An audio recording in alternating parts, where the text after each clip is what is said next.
take the facts of our existence for granted, unaware that they are merely a thin veneer of desperate self-delusion, covering a vast cosmos of madness and horror. All too often, the stars are right. In Night Springs.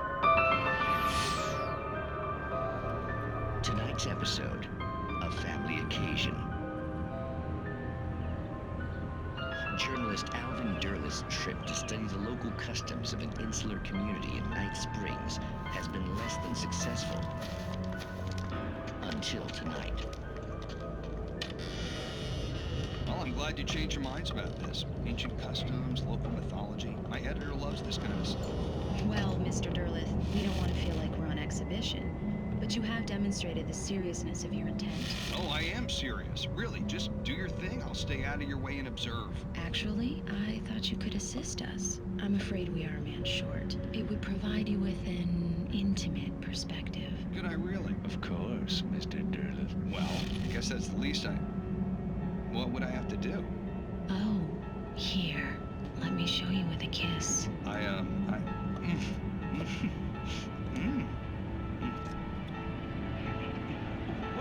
did you...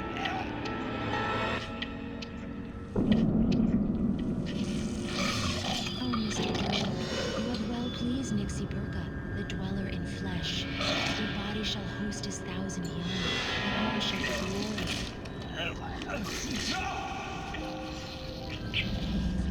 Shh, darling, be calm.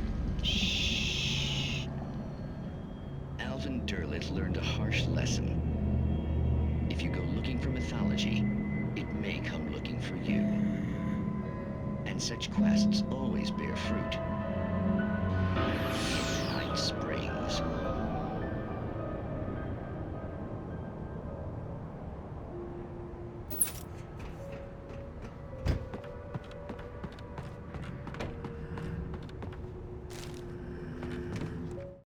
The darkness surged towards me, sucking everything loose from the ground into its depths, tugging at my clothes. I saw the flare the kidnapper had dropped and threw myself towards it just as I felt my feet leave the ground. The darkness embraced me with the force of a tornado. Somehow I managed to light the flare. The darkness roared and cast me away. I fell toward the dark waters of the lake far below.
I had never been this glad to see the sunrise. I had a couple of hours to get to the coal mine.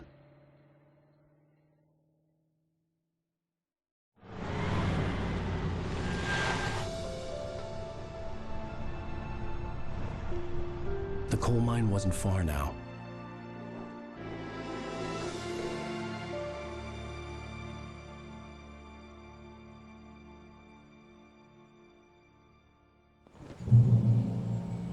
Today, I would meet the kidnapper, and he would give me Alice. I wouldn't give him any other choice. A drowning man will clutch at a straw.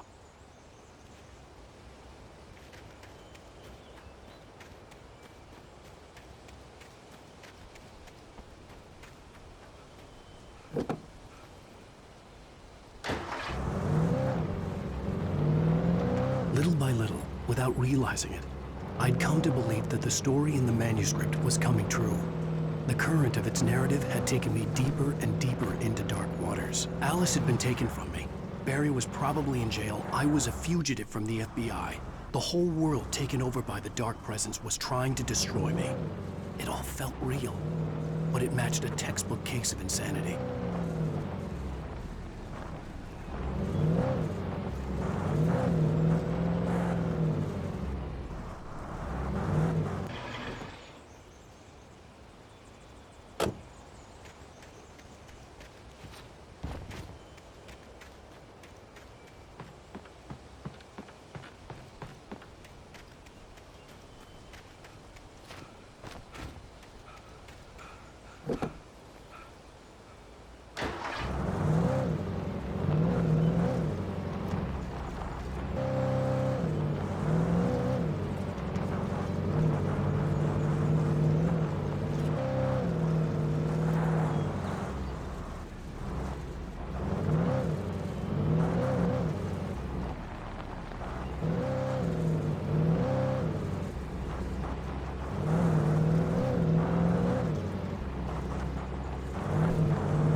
This is Pat Main, and you're listening to KBF-FM. Folks, I want to apologize for kind of abandoning you to that looping music track last night, but I was detained.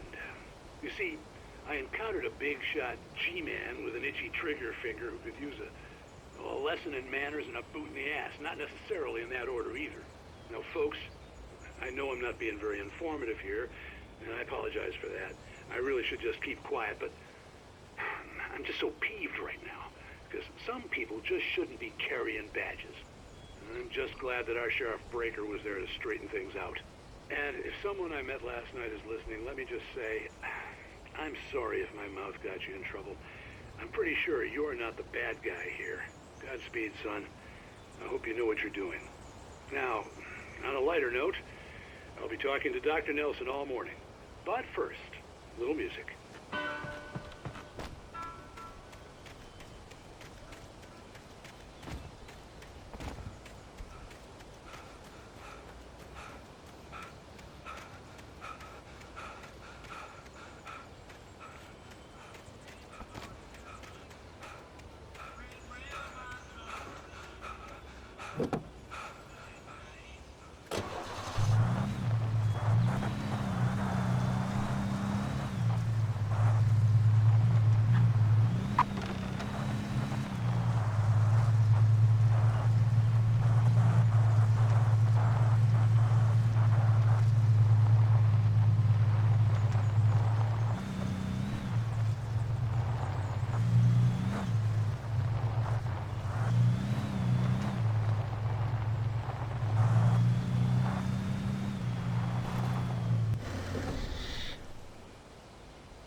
Welcome back to KBF-FM.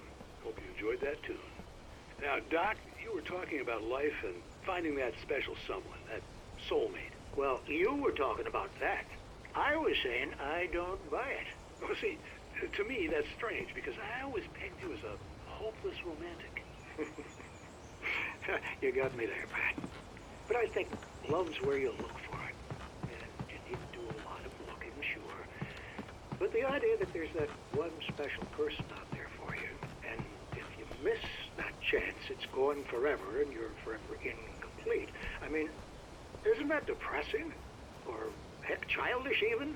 Hey, there's plenty of fish in the sea. And apparently a fisherman has a fishing analogy for everything, but what you're saying, isn't that a little harsh? Well, no. What I am saying is that your potential for finding that connection isn't limited to what's essentially a chance encounter. How is that harsh? Yeah, well, I guess that's a nice thought, but let me say something personal here. Okay. Now, well, I don't disagree with you exactly, but I can't really fit that together with what I feel, what I felt for someone, because she was the one. She was. And I let her drift away from me. Maybe I didn't put in the work, I don't know, but, well, since then, and it was a long time ago, but since then, there hasn't been anyone, not like her. And I'm not saying I dwell on her or haven't moved on. I like my life. I'm not living in the past, but I do miss the way she completed me. You can't argue with the heart, Pat. I'm sorry, folks. I had kind of a scary experience last night, and let's just say it's shaken a few things loose.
For Mott, spying on the writer on the ferry had been a disappointment. His boss had made Wake out to be something special, but Mott hadn't been impressed. He'd gotten a good long look at the wife, though, and he liked what he saw. Mott had fantasized about goading Wake into a fight, but it hadn't happened. Still, he'd get his chance to see if the writer had anything in him. He'd been promised as much.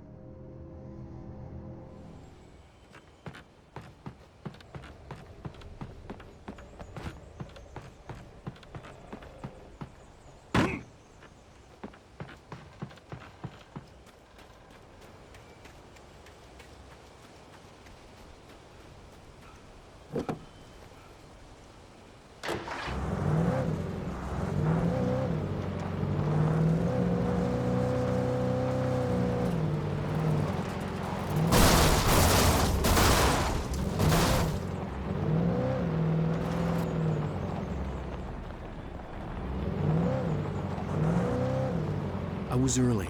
I was supposed to meet the kidnapper at noon in the main building. The coal mine was quiet. It was a museum now.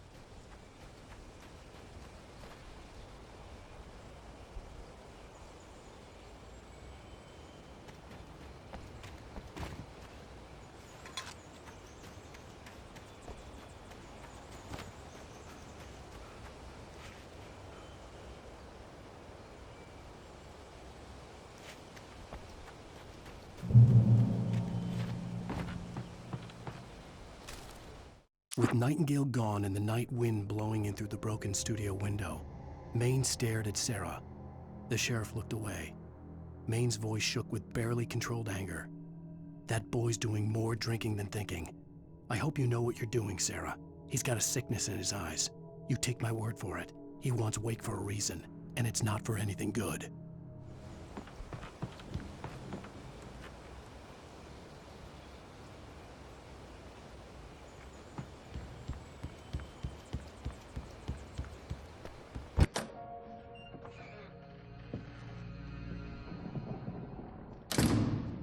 I didn't want to go outside.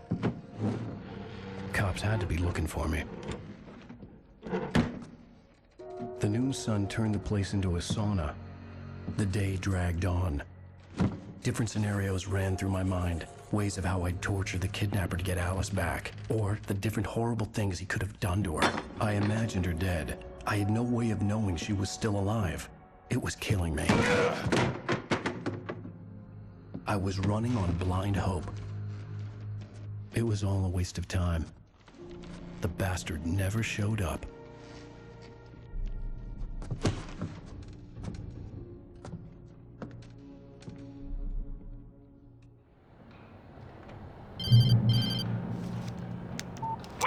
Where the hell are you? Change of plans. You know where Mirror Peak is? It's a big mountain north of where you are. You follow the path from the mine, you can't miss it. There's a lookout point there. I'll be waiting. I'm through being jerked You around by want you. to see your wife alive? Because if you do, you better watch what you say to me. Do we understand each other? I want to talk to Alice. Yeah, and I want the manuscript. Don't keep me waiting, Wake. Hello? Hello? Ah! I'm gonna kill him. I had to get to Mirror Peak.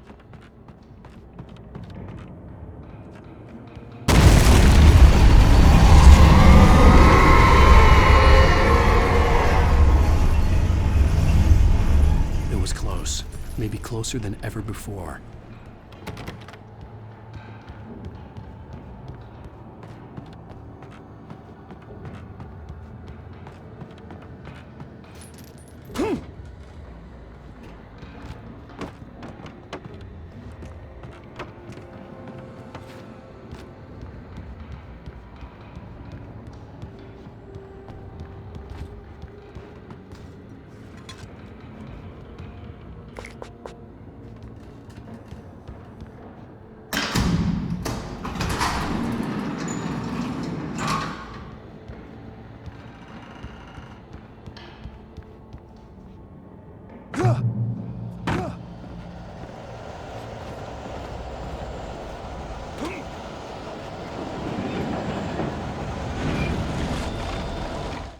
When Thomas Zane fell for Barbara Jagger, it happened fast. She was young, vibrant, and beautiful, full of life. He had never been a very happy man, and without any seeming effort, she had changed all that. Zane felt good for the first time in his life. Everything she did was another piece of a jigsaw puzzle he hadn't even known he'd been missing. And best of all, she made the words flow, strong and sharp. She was his muse.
go through the building. I had to find a way to avoid electrocution.